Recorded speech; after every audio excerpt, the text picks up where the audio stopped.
la palabra del Señor, Éxodo 30, versículo 11. Dice, habló también Jehová a Moisés diciendo, cuando tomes el número de los hijos de Israel conforme a la cuenta de ellos, cada uno dará a Jehová el rescate de su persona. Cuando los cuentes, para que no haya mortandad en ellos, cuando los hayas contado. Esto dará todo aquel que se ha contado, medio ciclo, conforme al ciclo del santuario. El ciclo es de 20 gueras, la mitad de un ciclo será la ofrenda a Jehová. Todo el que se ha contado de 20 años arriba dará la ofrenda a Jehová.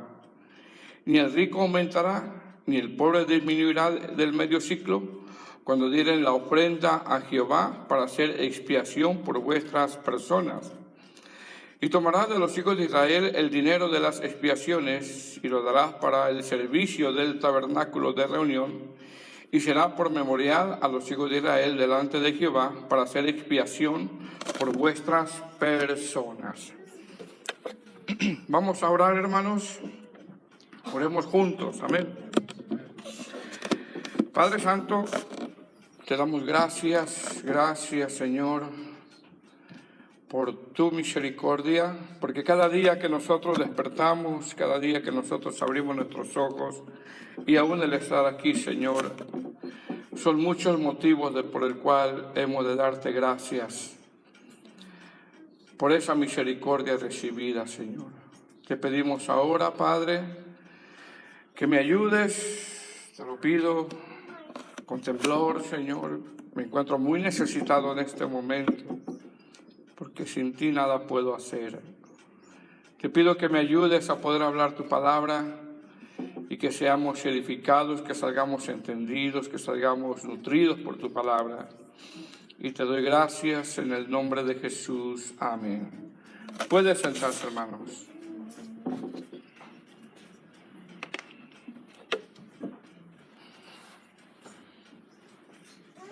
Bueno, ya próximamente vamos a terminar Éxodo, hermano, porque ya el capítulo 32,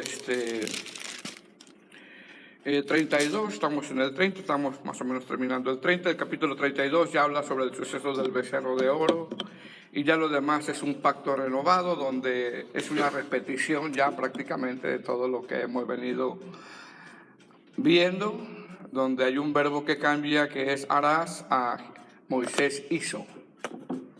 Moisés hizo. Este es el tema 52, hermano, que como título es el dinero del rescate, y en otras traducciones se titula como la ley acerca del censo. En los temas anteriores, hermanos, vimos ya las vestiduras sacerdotales, vimos sus tipologías, vimos qué significan, vimos qué apuntan. Vimos también en los temas anteriores los 3 actos de consagración para que estos sacerdotes, como dice la Escritura, o como dice el Señor, para que sean mis sacerdotes. Entonces, hay una forma como el Señor pide, ¿verdad? Para que sean mis sacerdotes. Los 3 actos de consagración que vimos fue, pues, número 1, el agua, que simboliza la pureza, en este caso la pureza del sacerdote, para nosotros la pureza de los que ministramos. El segundo acto de consagración o elemento es el aceite, que como todos sabemos que simboliza la llenura del Espíritu Santo. Tendría que ser lleno del Espíritu Santo en esa simbología del aceite del sacerdote. Y el tercer acto de consagración es el cinturón ceñido, que simboliza la firmeza. En este caso, el sacerdote tendría que estar firme en todo lo que el Señor le pedía. Y vimos, ¿verdad, hermanos?, que un cristiano tiene que ser firme en todo lo que el Señor nos pide a través de su palabra. Firme, hermano. Así de que sea persistente, persevere, pase en pruebas, adversidades, sea firme. Amén, por la gracia del Señor. Después de estos 3 actos de consagración, la clase pasada vimos lo que es el altar de incienso, ¿verdad? Vimos que en ese altar simboliza la oración. Ese altar, hermano, tendría que estar prendido constantemente por la mañana y por la tarde. Y así debe de ser la oración de un cristiano, continua, por la mañana, por la tarde. En todo momento tenemos que tener nosotros contacto con la oración, hablar con el Señor todo el tiempo. Tenemos la oración congregacional, tenemos la oración personal, cosas que no debemos descuidar, pero regularmente son cosas que se descuidan. Amén. Y luego nos preguntamos por qué estamos fríos, cabizbajos, ¿verdad, hermano? ¿Por qué no soportamos las pruebas a veces? Precisamente por no acudir a esos medios de gracia que el Señor nos da. Hemos dicho que el Señor es el que da el crecimiento, porque la Escritura lo dice, pero nosotros somos responsables también de acudir a esos medios de gracia. Entonces, vimos la clase pasada lo que es el altar del incienso, hermano. Y una vez que vimos cómo el Señor le ordena que haga ese altar, en los versos siguientes, que son estos 6 versos que vamos a abordar el día de hoy, se le conoce como la ley del censo o el dinero del rescate. Así dice en su Biblia arriba, el dinero del rescate.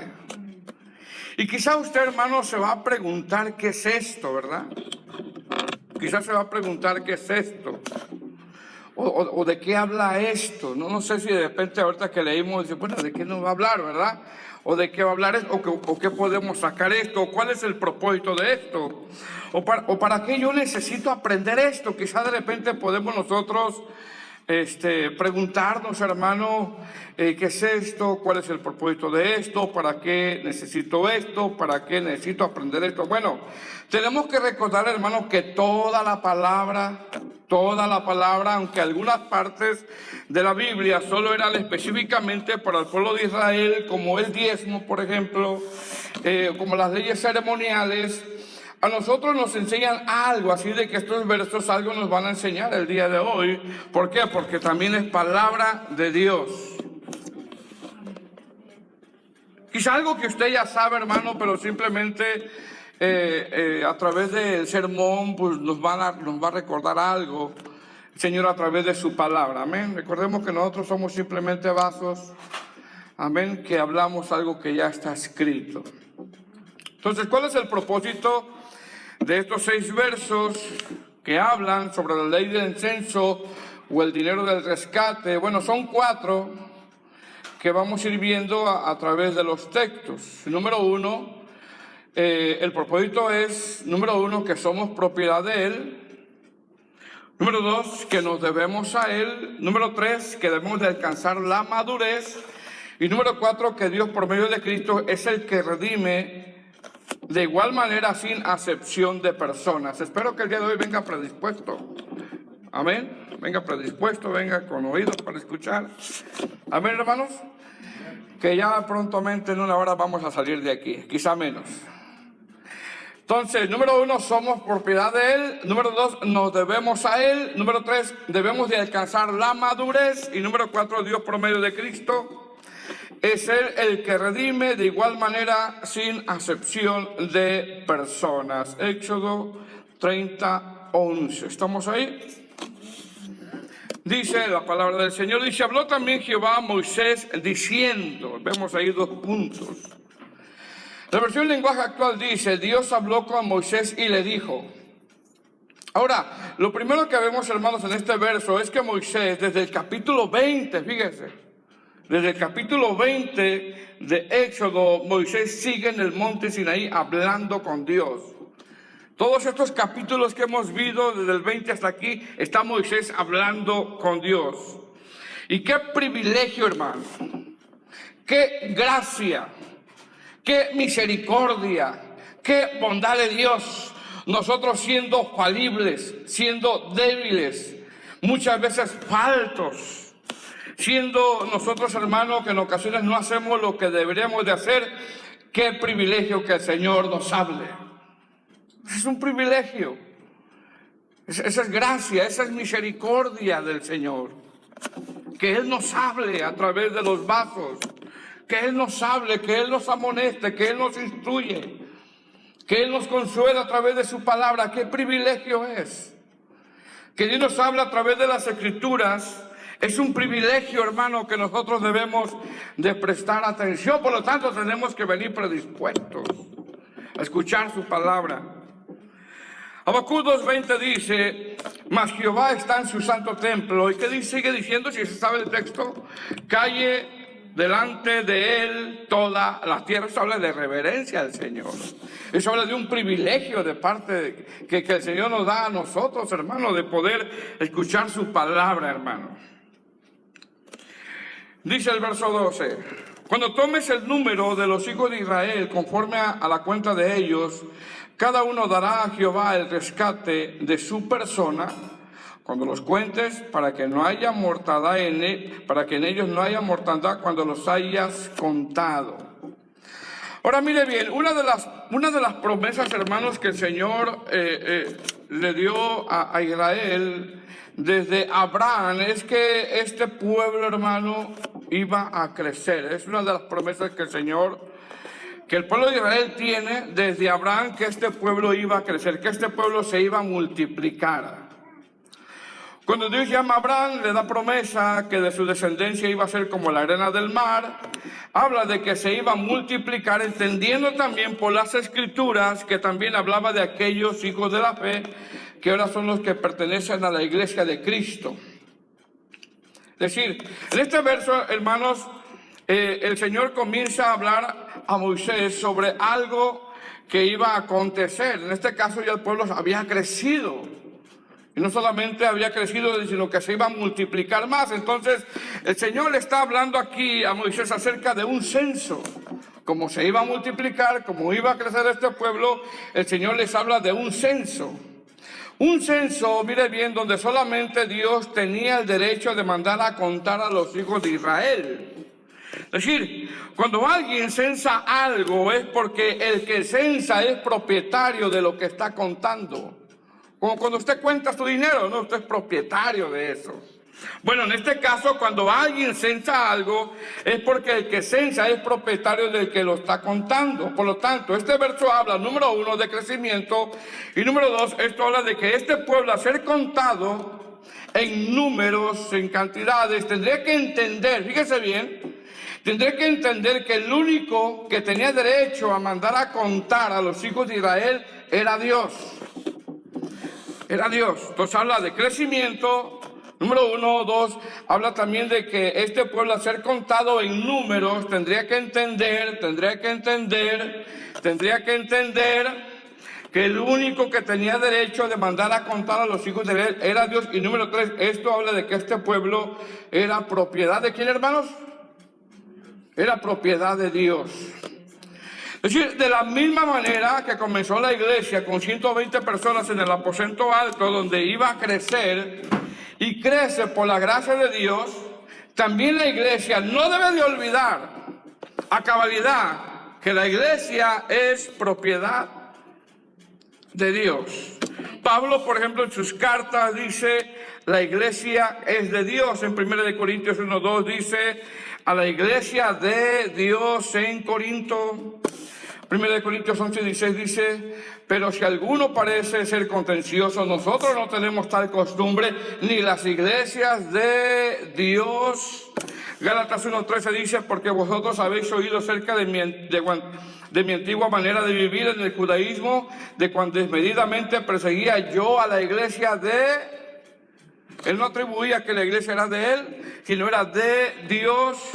Y 1 Timoteo 3:15 dice: para que si tardo sepas cómo debes de conducirte en la casa de Dios, que es la iglesia de él, Dios viviente, columna y baluarte de la verdad. Es decir, con esto, hermanos, tenemos claro que la iglesia no es de ningún concilio, que la iglesia no es de ningún ministerio en exclusivo o de un pastor, sino que la iglesia es de Dios. Con esto entendemos que Pablo tenía claro que la iglesia es de Dios. La iglesia es propiedad de Dios y nosotros somos solamente ministradores, somos sus servidores, somos los meseros, somos los que servimos. Eso es algo nada más que nosotros tenemos que hacer. Somos servidores nada más. Entonces, ¿qué tiene que ver, hermano, que la iglesia sea de Dios con estos versos de Éxodo? Bueno, eso tiene que ver que el Señor, al ordenarle a Moisés sobre un censo, le está diciendo: quiero que sepan que yo soy el dueño de Israel. Dios es el dueño de Israel y Él es el único que podría mandar a contar, mandar a hacer un censo. Es más, en números se registran 2 censos. Entonces, con esto quedamos claros, hermanos, que cuando este verso habla de un censo, entendemos que un censo significa que son propiedad de alguien.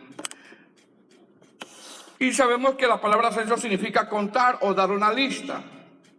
Es decir, el propósito de este censo es que el pueblo entendería a cabalidad. Fíjese bien que Israel no le pertenece a Israel. El propósito de este censo es que este pueblo entendería a cabalidad que Israel no le pertenece a un rey de carne y hueso. Recordémonos que hacían lo que querían ellos. El propósito de este censo es que Israel entendiera a cabalidad que Israel no le pertenecía a un hombre. El propósito de este censo es que Israel entendiera a cabalidad, es que Israel le pertenece a Dios. Y solamente el Señor podría mandar a hacer un censo. Por lo tanto, Israel tiene un dueño, tiene un Señor, tiene un amo. Pregunta: ¿de qué nos está cuidando el Señor? ¿Sabe de qué? De jactarse. De eso los está cuidando. Si usted nota, lo que antecede es el altar del incienso, que representa, que tipología, que simboliza la oración. ¿De qué nos está cuidando el Señor? De jactarse. ¿De qué nos está cuidando el Señor? De que no se jacten, de que no se enseñoreen algo que no era de ellos, de no adueñarse algo que no era de ellos. Israel no es de Israel, Israel es de Dios. ¿Qué nos enseñan estos versos, hermanos? Número 1, que tenemos un Señor. Usted no puede vivir como usted quiera. Hermano, usted no puede vivir como usted quiera. Yo no puedo vivir como yo quiera, joven. Tú no puedes vivir como tú quieres. Si tú dices que eres cristiano, tú no puedes vivir como tú quieres. Tienes un Señor, tienes un dueño, tienes un amo. Tenemos un Señor. Número 2, de cuidarnos, de no jactarnos. Y número 3, de que tenemos un Señor, tenemos un amo. La versión lenguaje actual dice: recuerda que yo tengo derecho. Mire cómo lo dice la versión lenguaje actual. Recuerda que yo tengo derecho a hacer una lista de todos los israelitas. Pero si tuvieras que hacerla, cada israelita deberá darme una contribución para que yo no les quite la vida, ni les envíe ninguna enfermedad contagiosa ni mortal. Mire bien, hermano. Uno de los problemas de nosotros, seres humanos falibles, es que tendemos nosotros a jactarnos.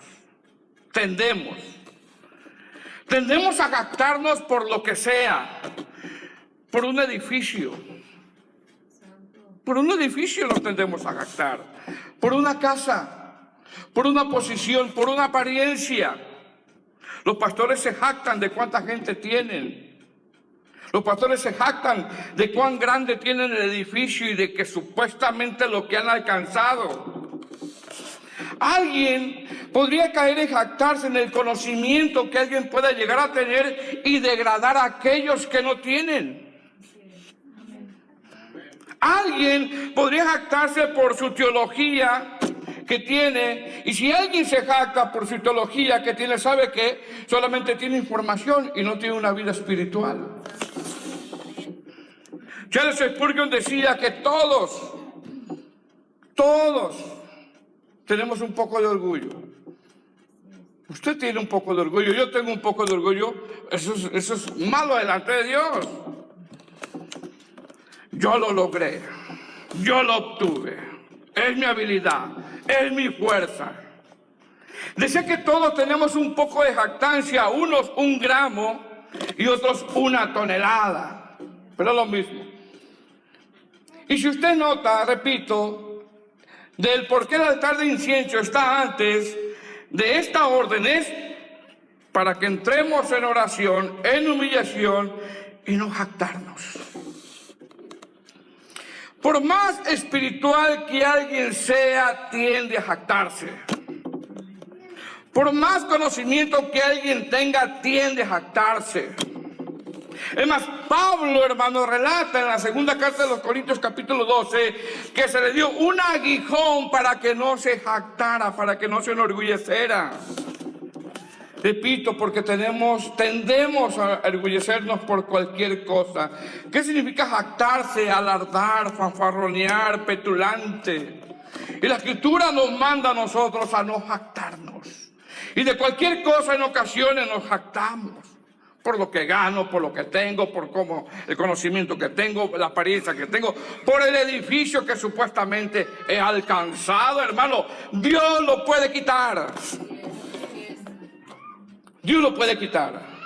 Entonces, ¿cuál es el propósito de esta orden? El propósito es que Dios le quería dejar saber a este pueblo claramente: en Israel no es de Israel. Israel le pertenece a Dios. ¿Por qué? Porque fueron redimidos, fueron rescatados, fueron comprados, eran esclavos de Faraón y ahora tendrían que ser siervos de Dios, esclavos por amor. Ahora, de la misma manera que Israel le pertenece a Dios, la iglesia también le pertenece a Dios. Es decir, la iglesia, los carismas, los dones, las habilidades, las capacidades, los llamados, los ministradores, todo le pertenece a Dios y pedirá cuentas. La iglesia tiene un dueño, la iglesia tiene un señor, la iglesia tiene un amo. ¿Qué nos enseña esto? Esto nos enseña que nosotros, siendo redimidos, siendo comprados, no somos dueños de nosotros mismos. Tenemos un dueño, tenemos un amo, tenemos un señor. Por lo tanto, no puedo yo vivir como a mí me plazca. Yo no puedo servir a Dios como a mí me plazca. Yo tengo un señor a quien tengo que rendir cuentas. Es más, cuando le decimos Señor, que es kurios en griego, significa supremo en autoridad. Alguien que me controla o estar bajo dominio de alguien. Entonces, cuando le decimos Señor, le estamos diciendo: tú eres mi autoridad, Señor. Soy controlado por ti, Señor. Estoy bajo tu dominio, por lo tanto, yo no puedo vivir como yo quiera. Y no tengo nada yo de qué jactarme. Tenemos un Señor, hermanos. No podemos vivir como queramos. Tenemos un dueño. ¿Y quién es? ¿Quién nos compró? Nuestro Señor Jesucristo. Entonces, ¿qué le está diciendo el Señor a Moisés en estos versos? Le está diciendo que el único que tiene derecho a mandar a contar el número de los hijos de Israel es Dios, porque son de Él. Así de que no se jacten, así de que no vivan como si no tuvieran un dueño, así de que no vivan como si no tuvieran un amo. Somos llamados a ser siervos, a ser esclavos. Y usted sabe, hermano, que la palabra siervo, en el contexto cultural de ese tiempo, era alguien que no opinaba la palabra de su amo. Era alguien que solo obedecía la palabra de su amo. Era alguien que estaba bajo autoridad de su amo. El amo podría hacer con él lo que quisiera. Bueno, si somos siervos, tenemos un Señor.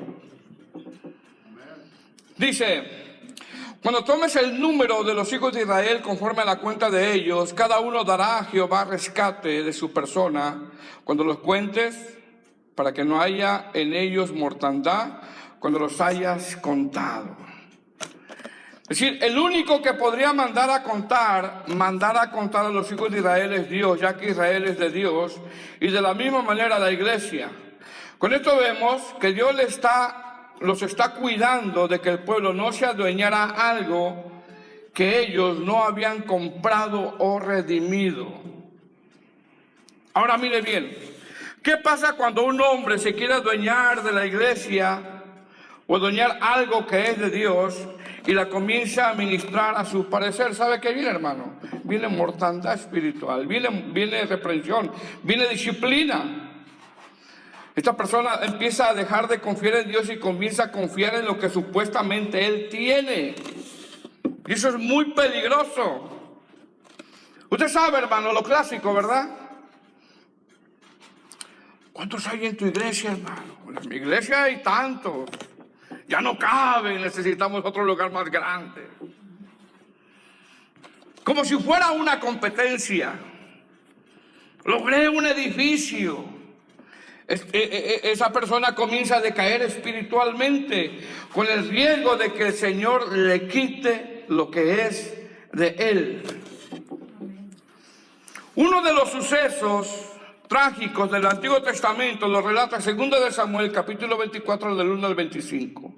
Cuando David tomó censo sin mandato de parte de Dios. Y ya había sido advertido, eso no es tuyo.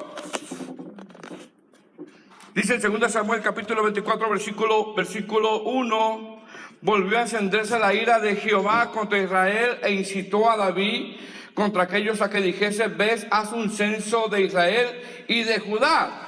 Aquí la palabra e incitó a David, como si hubiera sido Dios, no quiere decir que Dios provocó a David a pecar. No, ¿por qué? Porque Dios no tienta a nadie. Esto quiere decir que como David estaba decidido en hacer algo que Dios no le mandó, David estaba decidido en censar al pueblo, Dios lo dejó hacer lo que David quisiera, como cuando un padre le dice a un hijo, no hagas esto, no hagas lo otro. Y como ese hijo no hace caso, este padre le dice, bueno, hazlo y vas a ver lo que te va a pasar. Porque a veces, hermano, nosotros como hijos nos entercamos en hacer algo que Dios no nos mandó. En ese suceso, la palabra del Señor relata que David censó al pueblo sin la orden de Dios. David comenzó a confiar en lo que tenía. David comenzó a pensar que era de él. David comenzó a confiar en el caballo. David comenzó a confiar en el jinete. Y Dios le daría una lección. Si usted y yo empezamos a confiar en lo que tenemos, Dios nos va a dar una lección, hermano. Nos va a dar una lección. ¿Qué lección? Que todo es de Dios. Mas sin embargo, David manda a censar al pueblo. Y mire bien, hubo personas como Joab que le dijeron, no lo hagas. No lo hagas, no hagas esto. Anda Jehová tu Dios, te dé 100 veces tanto como son. Y que lo vea mi señor el rey. ¿Por qué se complace en hacer esto, mi señor el rey? Se lo digo con mucho respeto. No lo hagas. ¿Para qué lo vas a hacer? Si David manda a censar al pueblo y hubo personas como Joab que le dijeron, no lo hagas. Mas sin embargo, la Escritura dice que prevaleció más la orden de David que el consejo, porque a veces así somos, hermano. A veces así somos. Nos olvidamos que todo es de Dios. Amén. Muchas veces el Señor pone cerca de nosotros, hermanos, que nos dan un consejo bíblico, en algo que nosotros queremos hacer y está mal, y sabemos que está mal. Porque ¿quién te va a dar un consejo, hermano? ¿El vecino o el que no te conoce? ¿El predicador que tú escuchas por YouTube? Ese ni te conoce. Escúchalo, está bien, pero no te conoce. Entonces, muchas veces el Señor pone cerca de nosotros, hermanos, que nos dan un consejo de algo que estamos haciendo mal y no queremos reconocer en algunas ocasiones de algunas áreas que nosotros estamos fallando, y como no escuchamos, nos enojamos, pagamos duras consecuencias. En ocasiones fallamos como padres y nos dan un consejo. En ocasiones fallamos como hijos y nos dan un consejo. En ocasiones fallamos como congregantes y hay un hermano que viene y te da un consejo. En ocasiones fallamos como servidores y nos dan un consejo y a veces no lo aceptamos. En ocasiones fallamos en la creencia de nuestros hijos y alguien viene y nos da un consejo y no lo aceptamos, no lo reconocemos, no queremos. En ocasiones fallamos como esposos y la esposa nos da un consejo y nos cerramos a veces. En el caso de las hermanas les dan un consejo bíblico y como que pone una barrera y no quiere reconocer. Bueno, cuando David censa al pueblo y no quiso escuchar a Joab, pagó duras consecuencias. Hubo mortandad, hubo disciplina de parte de Dios y hasta después reconoció que pecó, porque con esta acción de censar al pueblo estaba diciendo, estaba resistiendo a Dios, como decir: Israel es mío, yo confío en lo que tengo. Y Israel tenía claro que Israel no es de Israel, Israel es de Dios. Todo lo que tú tienes, hermano, es de Dios. ¿Por qué confiar en algo que Dios nos da? Es de Dios, todo es de Dios. Si ponemos ante las cosas que a Dios, puede ser que Dios nos los quite. En ese suceso, hermano, murieron 70,000 hombres, es decir, por confiar en algo que no era de él, por querer adueñarse de algo que no era de él, pagó duras consecuencias. Nosotros, amados hermanos, fuimos comprados, fuimos redimidos y tenemos un Señor. Por lo tanto, nosotros no somos dueños de nuestras propias vidas, tenemos un Señor.